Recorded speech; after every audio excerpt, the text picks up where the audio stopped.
En esta oportunidad nuestro invitado es el novelista y ensayista Miguel Gutiérrez, ¿no? Que en los últimos 50 años ha llegado a ser una figura literaria sobresaliente, ¿no? Desde El viejo saurio se retira. ¿De qué año es esto? Se escribió el 63, pero en realidad lo publiqué el 69. Ya, desde El viejo saurio se retira, ¿no? Hasta la fecha, ¿no? Ha publicado numerosas obras. Este año, según me ha informado, se publicará la edición definitiva de un libro que se publicó hace 19 años, ¿no? La violencia del tiempo. La violencia del tiempo, sí. Eso será la edición definitiva. También ha publicado numerosos artículos y ensayos, ¿no? De modo que nuestra complacencia a Miguel Gutiérrez por tenerlo como distinguido invitado en esta ocasión. Bueno, recientemente se ha publicado una de sus obras, la segunda edición, Poderes Secretos, ahí dice en Huancayo. Sí. Ajá. Se presentó una situación muy particular, me invitaron a Huancayo y se acercaron unos editores muy jóvenes. Ya. Y me propusieron pues publicar con ellos esta novela corta, ¿no? Entonces decidí hacerlo con ellos para apoyar, porque era una editorial muy joven, jóvenes muy entusiastas. Además quería que, como los personajes centrales, Garcilaso y Blas Valera, son andinos, quería que saliera una edición andina. Y pues me encontré también con el diseñador de la carátula, que es un pintor, José Sánchez, después de muchos tiempos. Entonces todo eso hizo que me decidiera publicar con ellos. Lo he hecho con mucho gusto, además, ¿no? Bien, entonces en esta ocasión vamos a conversar sobre esta nueva edición de Poderes Secretos. Entonces, el primer punto que someto a la consideración de Gutiérrez es el siguiente. Michel Crozier, en un libro que se llama La fabricación de hombres, dedica un capítulo a la pasión de la normalidad. Así lo titula, La pasión de la normalidad. Bueno, y yo me he valido de esto sencillamente para decir que así como hay una pasión de la normalidad, hay también una pasión de la incabalidad, o del incompletamiento, o incompletez, o como ahora se puede decir, porque ya lo admitió la Academia, de la incompletitud, ¿no? Entonces, cuando estudiamos ciertos hechos y personajes históricos, ¿no? Vamos comprobando, ¿no? Que se nos presentan alterados, deformados, desnaturalizados, incompletos. Entonces, frente a esto, deberemos pues oponer la pasión contraria y correctiva del completamiento, ¿no? Porque solo así tendremos de esos hechos y de esos personajes una imagen más real, menos deforme, ¿no? Ahora bien, todo esto viene a cuento porque quiero preguntar a Miguel Gutiérrez lo siguiente, ¿no? Con la sola aclaración para quienes no han leído la obra Poderes Secretos, ¿no? Que en esta obra los personajes, por decirlo así, son Garcilaso y el padre Blas Valera, ¿no? Bueno, lo que quiero preguntarles, a su juicio, ¿en qué medida mayor o menor Garcilaso desfiguró o falseó la realidad del Imperio Incaico?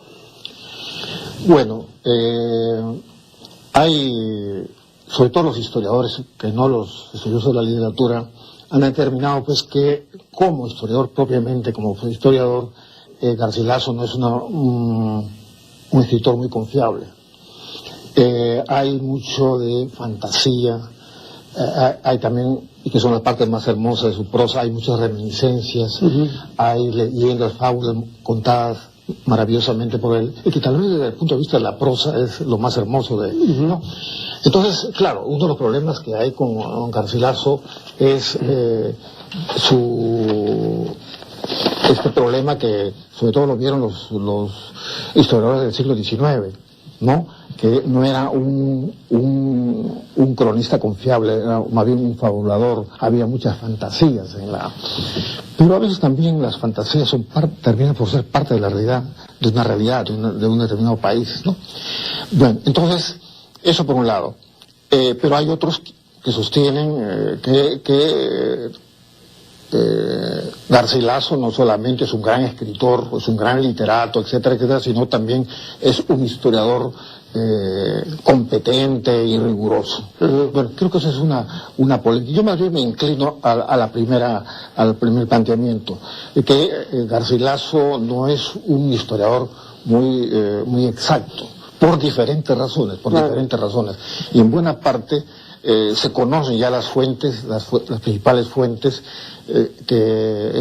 del que se valió Garcilaso para la redacción del Comentarios 1 y Comentarios 2, ¿no? Son conocidos. Aunque solo vio la primera parte. Claro.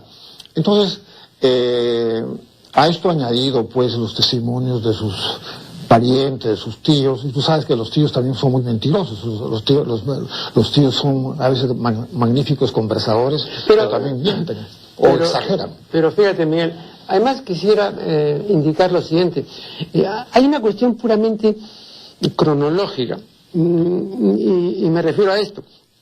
Garcilaso estuvo entre nosotros hasta los 21 años. Entonces en el 60 se fue, él había nacido en el 39, en el 60 se fue y no regresó jamás.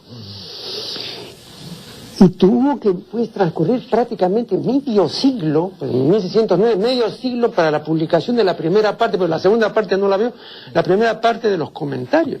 Entonces, en medio siglo, que tuvo que acopiar información y estuvo pues en medio de toda una nostalgia, a veces muy acentuada, ¿no? Recrear, porque hay una memoria recreativa también, claro, ¿no? A mí me parece un lapso considerable. Te cuento lo siguiente, no sé si lo sabes, la crítica especializada ha determinado que la redacción de los evangelios, ¿no?, de los sinópticos, se hizo, por lo menos la de Marcos, que es la fuente más antigua, 50 años después de los acontecimientos. Claro. En 50 años pueden ocurrir cantidad impresionante de cosas, ¿no? A veces las deformaciones no son adrede, simplemente uno va recreando, ¿no? Yo le he oído, por ejemplo, 3 veces al doctor Sánchez describir físicamente a Vallejo. Pues el doctor Sánchez conoció a Vallejo, claro, lo trató. Claro. No, en las 3 veces él añadía o restaba algo. No es que mentía, claro, no. Pero la memoria es así, o sea, hay una memoria, digamos, a veces fabuladora también. Claro, a veces incluso Proust decía que memoria e imaginación eran lo mismo. ¿no? Entonces, estaba muy ligado, ¿no? Claro. Eso quería yo señalar, ¿no? ¿Tú no crees que este hecho de haber transcurrido como 50 años para la publicación de acontecimientos que ocurrieron, ni siquiera tampoco en la época exactamente de Garcilaso, sino antes, ¿no?, haya pues favorecido esta deformación? Por supuesto. Ahora, lo que tú dices, ¿no? Él vivió acá 20, 21 años nada más, y todos los conocimientos geográficos que están son tomados de otros, especialmente de Ciencia de León.